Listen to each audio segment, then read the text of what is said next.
सुप्रभात बच्चों, कैसे हैं आप सब। उम्मीद करती हूँ आप सब अच्छे होंगे। तो बच्चों, आज की कक्षा में हम पढ़ने वाले हैं अध्याय नंबर 14, जिसका शीर्षक है उमंग और उल्लास का पर्व दीपावली। तो बच्चों, इस अध्याय में हमें किसके बारे में बताया गया है? जो हमारे सबसे मनपसंद त्योहार होता है दीपावली, उसके बारे में हमें इस अध्याय में बताया गया है। तो सबसे पहले हम पढ़ेंगे प्रस्तावना। प्रस्तुत पाठ में यह बताया गया है कि प्रकाश के पर्व दीपावली की तरह सबको अपने मन का दीपक जलाकर समाज को प्रकाशवान करना चाहिए। तो बच्चों, इस अध्याय में क्या बताया गया है कि जिस प्रकार से हम दिवाली में क्या करते हैं बच्चों, हम दिए जलाते हैं, दिए जला के चारों तरफ रोशनी फैलाते हैं, तो उसी प्रकार हमें समाज में भी क्या करना चाहिए? दीपक जलाकर हमें प्रकाशवान करना चाहिए, यानी कि समाज में भी रोशनी फैलानी चाहिए। तो चलिए अध्याय को शुरू करते हैं। पर्वों का मनुष्य के जीवन में महत्वपूर्ण स्थान प्राप्त है। पर्व त्योहार मनुष्य के जीवन में उमंग तथा उल्लास का संचार करते हैं। भारत को त्योहारों का देश कहा जाता है। यहाँ विभिन्न धर्मों को मानने वाले लोग रहते हैं। प्रत्येक दिन यहाँ कोई ना कोई त्योहार मनाया जाता है। इन त्योहारों में दीपावली सर्वाधिक आकर्षक और महत्वपूर्ण है। हम सभी हर साल दीपावली का त्योहार मनाते हैं, परंतु हमने कभी इसके मूल में जाने का प्रयत्न नहीं किया।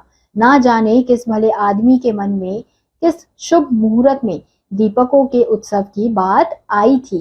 तो बच्चों, यहाँ पे हमें क्या बताया जा रहा है कि पर्वों का, यानी कि जो त्योहार होते हैं, उनका मनुष्य के जीवन में महत्वपूर्ण स्थान होता है।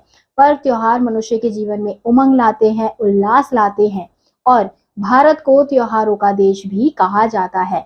यहाँ विभिन्न धर्मों के लोग रहते हैं, विभिन्न धर्मों को मानते हैं, और प्रत्येक दिन कोई ना कोई त्योहार मनाए जाते हैं। तो इन त्योहारों में सबसे सर्वाधिक आकर्षक त्योहार कौन सा है? दीपावली।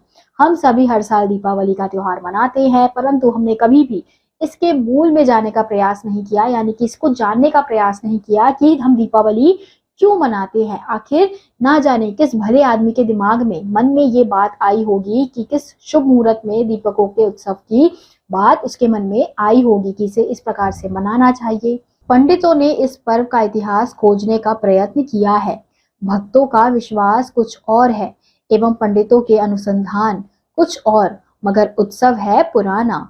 तो यहाँ पे हमें बताया जा रहा है बच्चों कि पंडितों ने इस पर्व के इतिहास को खोजने का प्रयत्न किया है, कोशिश की है, लेकिन भक्तों का जो विश्वास है वो कुछ और है। यानी कि जो भक्त हैं वो कुछ और मानते हैं, किसी और वजह से हम दीपावली मनाते हैं, उनको ये लगता है। लेकिन जो पंडितों ने अनुसंधान किया है, रिसर्च किया है, और इस उत्सव को बनाने का जो उनका प्रयत्न है वो कुछ और है। बुद्ध देव के जीवन काल में यह उत्तर भारत में अवश्य मनाया जाता था, और सबूत मिला है कि गुप्त काल में भी मनाया जाता था।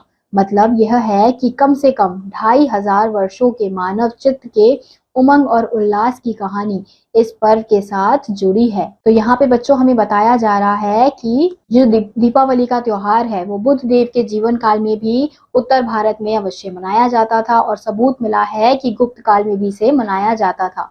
मतलब यह है कि कम से कम 2500 वर्ष पहले इस त्योहार को मनाया जाता था, इसी उमंग के साथ, इसी उल्लास के साथ। इतना क्या कम है, 200 पीढ़ियों तक जो पर्व मनुष्य के चित्त को आनंद से उद्वेलित कर सका है, यह क्या मामूली पर्व है। राज्य और राजवंशों के उत्थान पतन होते रहे, बड़े बड़े धर्म संप्रदाय उठते गिरते रहे, चंचला लक्ष्मी का प्रसाद ना जाने कितने लोगों को प्राप्त हुआ और कितने उससे वंचित हो गए, पर दीपावली उत्सव नहीं रुका। तो बच्चों, यहाँ पे क्या बताया जा रहा है कि ये कोई कम बात नहीं है, यानी कि कोई कम समय नहीं है कि 200 पीढ़ियों तक जो पर्व मनुष्य के चित्त और आनंद को उद्वेलित कर सका है। क्या मालूम ये क्या मामूली पर्व है। राज्य और राजवंशों के उत्थान पतन होते रहे, बड़े बड़े धर्म संप्रदाय उठते और गिरते रहे, और चंचला लक्ष्मी का हम प्रसाद ऐसे ही खाते रहे। ना जाने कितने लोग इसका प्रसाद खाते रहे और कितने लोग इस प्रसाद से वंचित रहे, पर दीपावली का जो त्योहार है उसकी उत्सुकता नहीं रुकी। साधारणतः यह विश्वास किया जाता है कि यह लक्ष्मी पूजा का दिन है। बंगाल में दूसरी परंपरा है, वहां इस तिथि को काली की पूजा होती है। लक्ष्मी पूजा वहां आश्विन मास की पूर्णिमा के दिन होती है। तो यहाँ पे बच्चों क्या बताया जा रहा है कि साधारणतः क्या विश्वास है, यह विश्वास किया जाता है कि इस दिन लक्ष्मी पूजा की जाती है। और बंगाल में दूसरी परंपरा है कि वहां पर इस तिथि में, यानी कि जिस समय दिवाली होती है उस समय काली की पूजा की जाती है, यानी काली माँ की पूजा की जाती है।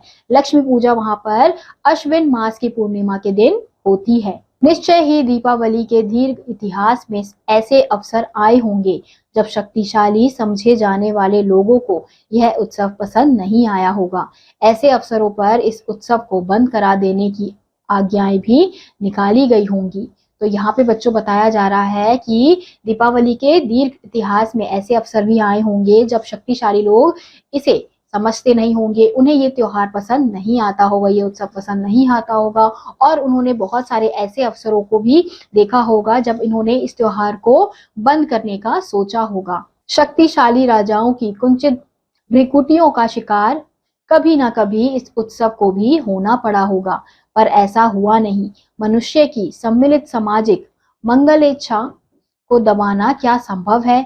दीपावली का उत्सव हर साल यह संदेश दोहरा जाता है, राज्य बदल जाएंगे, राजमुकुट नष्ट हो जाएंगे, बची रहेगी मनुष्य की सामूहिक मंगलेच्छा।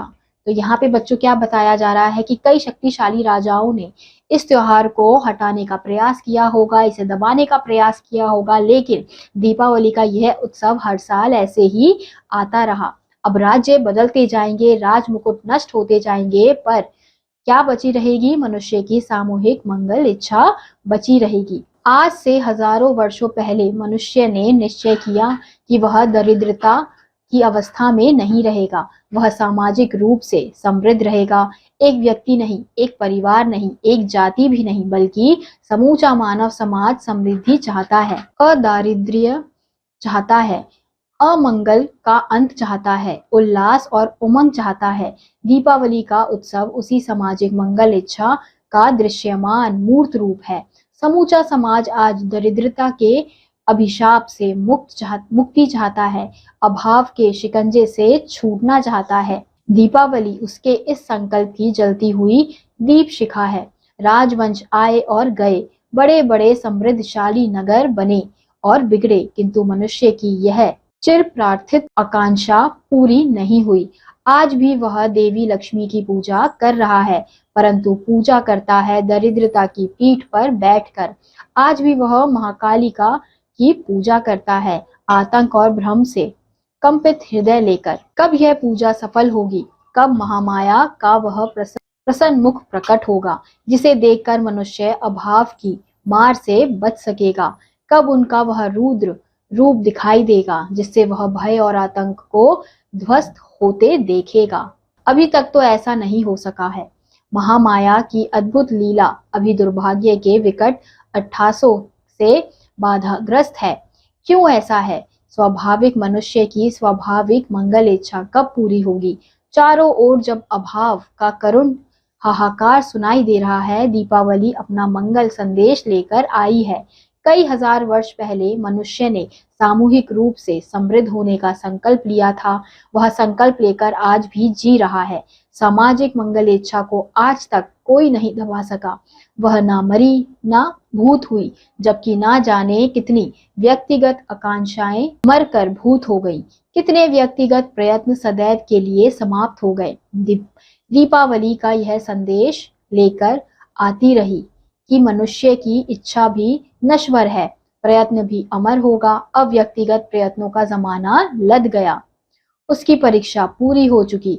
अब सामाजिक मनुष्य की मंगल इच्छा जीतेगी और सामाजिक मनुष्य को सब प्रकार के अभावों और बंधनों से मुक्त करने की साधना की जाएगी। तो बच्चों, इस अध्याय के माध्यम से हमें यही बताने का प्रयास किया जा रहा है कि जिस प्रकार से हम सालों साल से दीपावली का त्योहार मनाते आए हैं, कितने राजा आए हैं, अब ऐसा नहीं है कि दीपावली के त्योहार पर इन सब चीजों का प्रभाव नहीं पड़ा है, इतिहास का प्रभाव नहीं पड़ा है।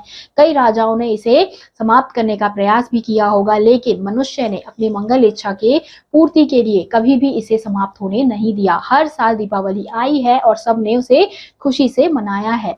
तो इसी प्रकार से हमें क्या करना चाहिए? अपने देश के लिए भी इसी प्रकार का कार्य करना चाहिए। अगर हम आसपास दरिद्रता देखते हैं, कुछ गलत होते हुए देखते हैं तो हमें क्या करना चाहिए, इसी प्रकार से साथ मिलकर इंसानियत को जगाकर हमें अपनी दुनिया से इस बुराई को मिटाना चाहिए। और जिस प्रकार से हम दीपावली के समय दिए जलाते हैं और चारों तरफ रोशनी फैलाते हैं, तो हमें इसी प्रकार से अपने मन के दिए को भी जलाना होगा और चारों तरफ क्या फैलाना होगा, रोशनी को फैलाना होगा।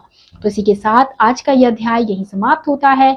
उम्मीद करती हूँ आपको यह अध्याय समझ आया होगा। मैं आपसे मिलूंगी अगली कक्षा में।